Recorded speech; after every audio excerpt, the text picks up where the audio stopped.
Welcome to the Gene Keys. My name's Richard Rudd, and I happen to be the first student of the Gene Keys.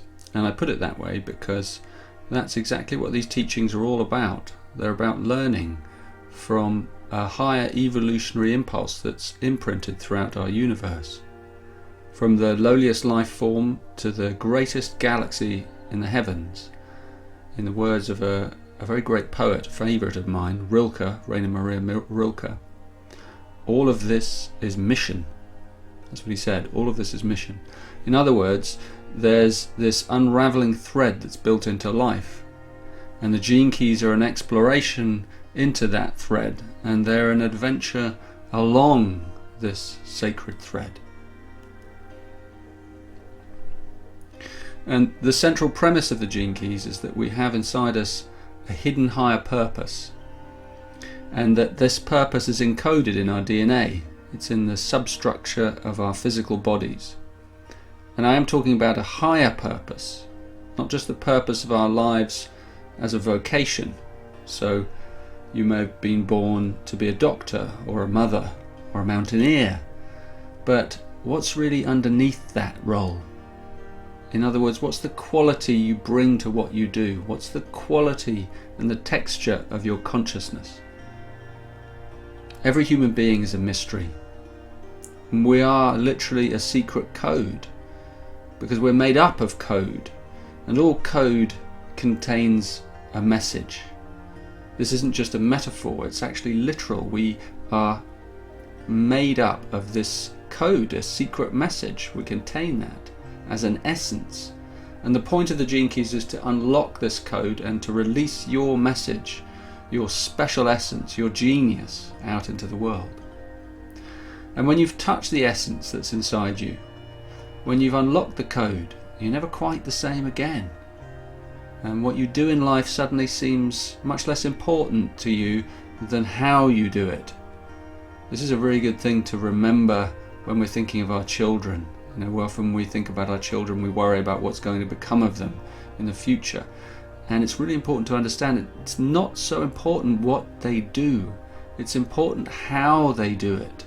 What is the texture of our consciousness? So once the essence is awoken, the higher purpose of your life shines through. And suddenly everything seems so simple again. These big questions inside us, they don't seem so important anymore.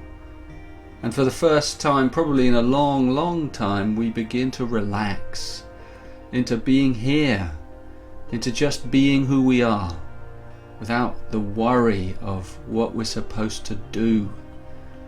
This is the journey that the Gene Keys invite you into, and as you'll see, it's a voyage of self-illumination. I'm going to begin this introduction to the Gene Keys by describing some of the key components of these teachings, as well as how they evolved and came about. The Gene Keys is a synthesis, and it's evolved over the past 15 years in a mysterious but rather organic fashion. I was always fascinated in secret knowledge. At university I was studying literature and philosophy, and I took another unofficial degree at the same time alongside in esoteric universal knowledge, I guess you could call it.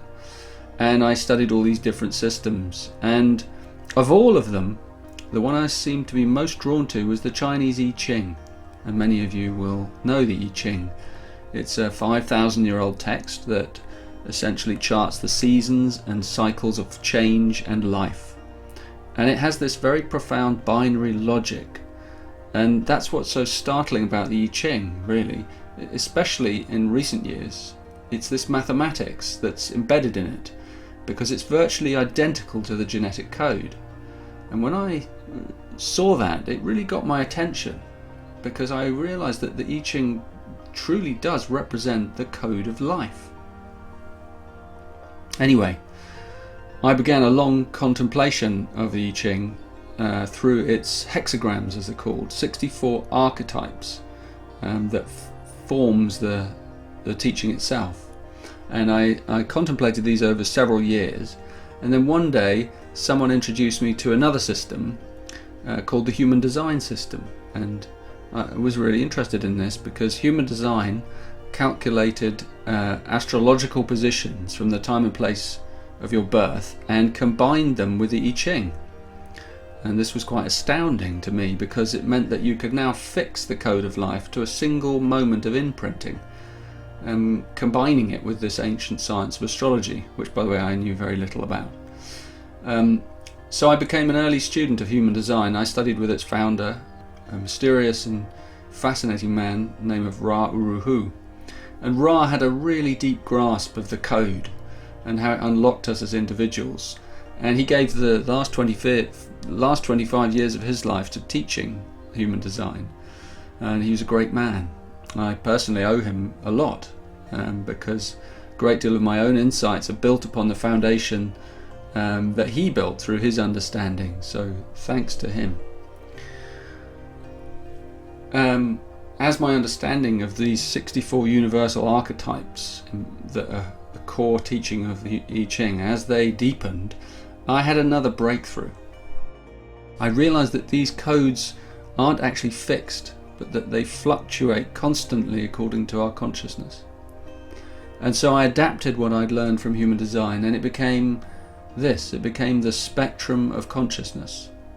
And this is a map of all the major human states of consciousness, divided into 3 levels, which I call the shadow, the gift, and the siddhi. So now with your birth time, we could see specific patterns of consciousness that governed your life. But these patterns were dependent on frequency. In other words, if you had this 6th gene key, for example, then its low frequency manifests in your life as the shadow of conflict, while its higher frequency, its gift, would be the gift of diplomacy. So that's conflict transformed to a high level. And then at its essence, its highest frequency, or its siddhi, is peace. And peace lies as a latent gift within conflict itself. In a way, you could say that the higher purpose of conflict is peace. But it moves through the revelation of peace, moves through the understanding and the lesson and the education of the gift of diplomacy. So as you'll see later on, this table of the frequencies of consciousness is central to the understanding of how the gene keys work to bring about personal transformation. So now I had this table of frequencies, I began to watch them in my life and in other people's lives, and so the gene keys were born. And this was an intense period when I wrote the Gene Keys book, which was an extraordinary experience for me. I think quite a few writers will understand this experience of a book that writes itself.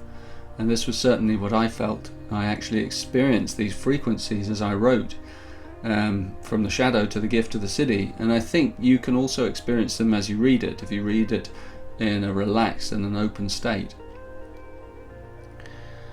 And as I entered into this new world of high frequencies, my mind began to expand, and I began to see things with incredible precision and clarity. It's like I entered the Matrix or something. And I saw these geometric sequences of gene keys that were born from my original understanding of human design. And each time I saw a new sequence, I'd teach it. I'd teach it right away in the world, and that was my way of grounding it in the world. And I rarely repeated a course, to the infuriation of quite a few people. And for example, here's the Venus sequence, which really came as a kind of download for me in 2004, and it contains all the codes that we run in our relationships, with their shadow patterns and the hidden evolutionary purpose that's behind them. And then there was the Pearl sequence, which governs our relationship to the wider community and to money and prosperity. And this is the activation sequence, the simplest of the 3, but also which I understood the last. And it's really the natural place where you can begin your journey into the gene keys. So as each of these sequences came together, they began to click into each other. And each of them really is a journey. It's an experiential journey. That's the thing to understand. Each one unlocks another part of your essence. So in a way, for me, the finale, the grand finale of my revelation, those years of revelation, they came It came when I saw how they all fitted together, because I didn't see that. I just saw these parts, and then finally one day they all came together, and I saw how they were all woven as a part of a single journey of transformation and awakening. That was quite a day, because I realised that I was the last one to know. It's a bit of a joke, really. So now it wasn't just a series of different journeys, now it was a voyage, an inner voyage. And this is what the gene keys are. This is what the golden path is. It's a voyage, a single golden pathway through your life, through your everyday life, that leads to higher consciousness and leads to your higher purpose. So let's sum all that up, that little story of how the gene keys emerged. The gene keys are 64 core genetic archetypes, and they can fluctuate according to the frequency of our consciousness. So the gene keys are your map, and then through your time, your date, your place of birth, we can see the precise imprinting of the gene keys relating specifically to your life. That's your compass. That's what orients you in this space-time continuum, and it encodes your destiny. And then finally we have a series of gene keys that are unlocked in a grand sequence called the golden path. This is your voyage. It's an inner course, a kind of course in miracles, because it's an adventure into the nature of your own consciousness. So there you have it. The map, the compass, and the voyage. So now you know the tools. How do the gene keys actually work? How does this work? What do you have to do to tread this golden path? Well, first let me show you a scientific discovery that's been made fairly recently, which lies at the heart of how these teachings actually work. This image shows how we used to understand life. Most of us have grown up in a world where we were taught that DNA controls all biological life. And this is the theory that's called the primacy of DNA. So you can see here that the DNA code within the nucleus of the cell, and let's remember that this is in every single one of the trillions of cells inside our bodies. So scientists believed, and many still do, that your genetic code comes pre-packaged and decides what proteins are built in your body and how they're built, and this is what determines your actions and your behavior. This is a determinist view of life, in which consciousness is seen literally as a byproduct of programming. So you think, you feel, and you act the way you do because that's the way you're built and you can't change it. And in this scenario, a rather lifeless scenario, you're nothing but a victim of your genes. And here's the breakthrough. The new paradigm shows far more interaction with the environment. It's an open system. So here, the way we see and respond to our environment sends a signal back into the cell, and before it gets to the DNA, it's reprogrammed in this cellular membrane, which is a molecular switch, and then that message returns to the DNA, which then determines our behavior and actions. And it doesn't just determine our behavior, it determines our body and our physiology. So what we can see here in a nutshell is that our attitude to life is what actually programs our DNA and shapes our lives. And this new model is completely different from the old model. It puts consciousness first. So in other words, it's your consciousness that creates reality. And in this scenario, you get to wear designer jeans because you literally design your own destiny. So that's all I'm going to do with the science for now. But it is of huge import for us all, this insight, that our DNA is packed with this unknown potential, and it's within our power to activate that potential simply through our attitude. So let's put this into practice. Let's take a gene key, and let's say this one is in a key position in your profile. You can see that the shadow pattern here is intolerance. So when you're running this pattern at a low frequency, then everything and everyone just gets in your way, gets on your nerves, and you end up pushing people away from you. It's not a comfortable situation. But when you activate this gene key at a higher frequency, through a change in your attitude, you send a different message into your DNA, and it changes things inside you. Your body fills with endorphins. You relax. Your heart opens more. Suddenly the shadow of intolerance becomes the gift of understanding. You see, every shadow contains a gift. And if you live like this over time, then understanding becomes an even more powerful field. It becomes a kind of deep cosmic sense of forgiveness, what the ancients call a siddhi.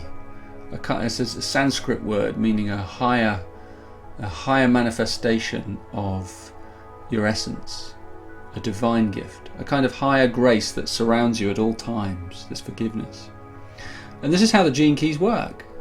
They help you to change the language that you're sending into your DNA, and then the transformation moves through your life. It's very, very simple. It's all about frequency. Your attitude determines the frequency of the electrochemical signal that you send into the DNA.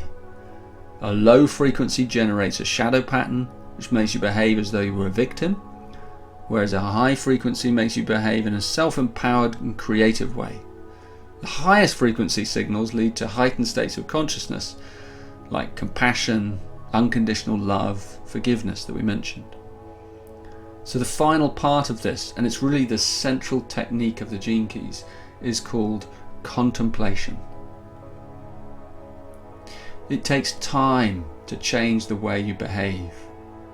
You can do it right now and you can see the result immediately, but at the same time, to reprogram a lifetime of low frequency tendencies takes some commitment. And in this modern new age arena, there are so many quick fixes promised. It seems everyone's looking for the quick fix because that's what our culture has become. But anyway, according to my understanding, life doesn't work like that. Not quite. These things take time. And this is the voyage of the gene keys. This is what the golden path is all about. You take this simple teaching and you begin applying it to all areas of your life. That's what the golden path allows you to do. It allows you to contemplate the gene keys over a period of time. That's why it's such a big book. It's like going on a course, but without going on a course. You have to do the contemplation. It can't be done by anyone else.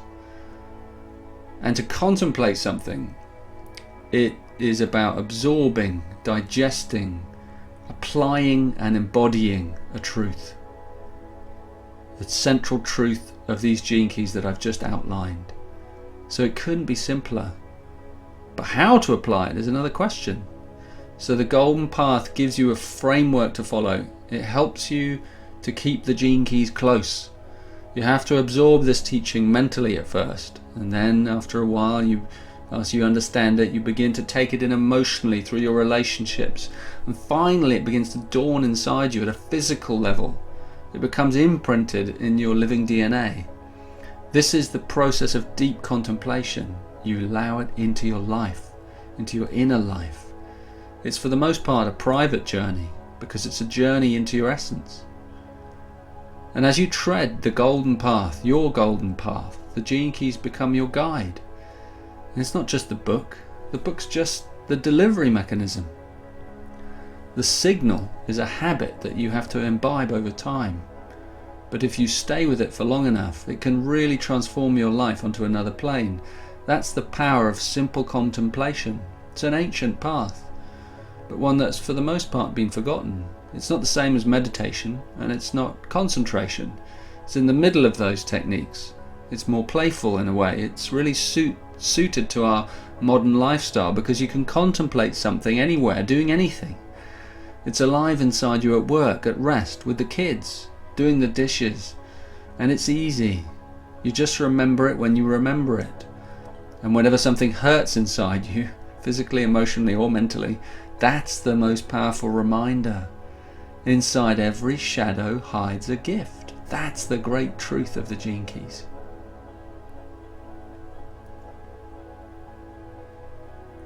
So I hope I've given you an outline of what the gene keys are all about and how we can absorb their wisdom into our everyday lives through the technique of contemplation. So let's just recap what we've covered. The gene keys are an evolving synthesis of living wisdom, and their central purpose is to unlock the essence that's inside us and to release that into the world as a sense of higher purpose. We've seen that the code can be personalized through your hologenetic profile, which describes a series of journeys you can take with the gene keys, applying them to your everyday life. This is the golden path, and it's a voyage of ongoing contemplation. The result of taking this journey is that you can actually raise the operating frequency of your DNA by a dynamic shift in your attitude. And this comes about through fully embracing and understanding your shadow. That's those repeating patterns in your life that cause you the most suffering. The shadow then reveals its hidden gift, and it takes your life onto a whole new level of consciousness. Sounds simple, doesn't it? The concepts are basically sound. Some people might have a hard time with the idea of connecting birth time with cycles of imprinting in genetics. It's fair enough. I have a hard time sometimes with that one.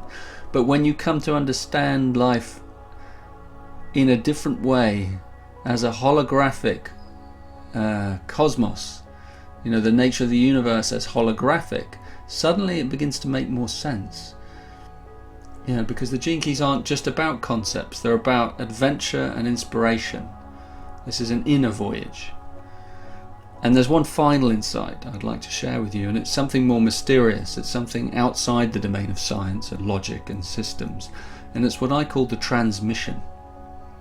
Because every new mystical teaching that comes into the world carries with it a certain flavour, a texture, and it arrives at exactly the time when it's needed.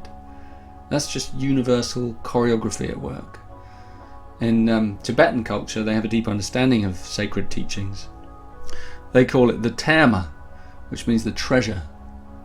And termas come into the world through certain messengers at certain times in history, and their purpose is always to elevate the frequency of consciousness in some way. And there's also a tradition that the terma is not just a teaching, but has embedded within it a hidden essence, a spiritual, I hesitate to use the word magic, but we're dealing in mysteries here. Let's call it grace. And this is the transmission. I call it the transmission. It's as though the teaching is a trigger, and when it's recognized at a cellular level, it triggers a code that's been waiting inside us, dormant. It's a sense of recognition that lies between a student and the teaching itself. And to me, the gene keys are a terma, they're a treasure. They're here to trigger this sleeping giant inside each of us. That's those of us who are drawn to listen to them. And this is, I find, a very personal part of the journey. Your essence is really beyond words, and the words of the gene keys transmission all point you towards that wordless essence. But here's the deepest revelation of all, that all systems have built-in flaws. They can only be a finger pointing to the moon, but not the moon itself. They can't be the thing itself. Therefore they have to be entered into lightly, because life is a mystery. No system can touch the wonder of that. So I ask you please not to get caught in these teachings. Just enjoy them, let them have their way with you, and when they're done and you're done, you let them go. So when you begin to enter into contemplation of the gene keys, and you treat them as a treasure, as a terma, as you would treat your own essence, then your voyage through them is likely going to be filled with magic and mystery. Contemplation is a gentle path. It's a quiet and private path. It points you deeper into your aloneness, into the vast inner reaches of the mystery of your life. And you take it into your life, in your way, as the transmission unfolds inside you, showing you how best to use it. All this is mission. The gene keys are an open system with a generous spirit, and if you're interested in these teachings, I'd like to offer you a warm welcome and wish you well on the journey ahead.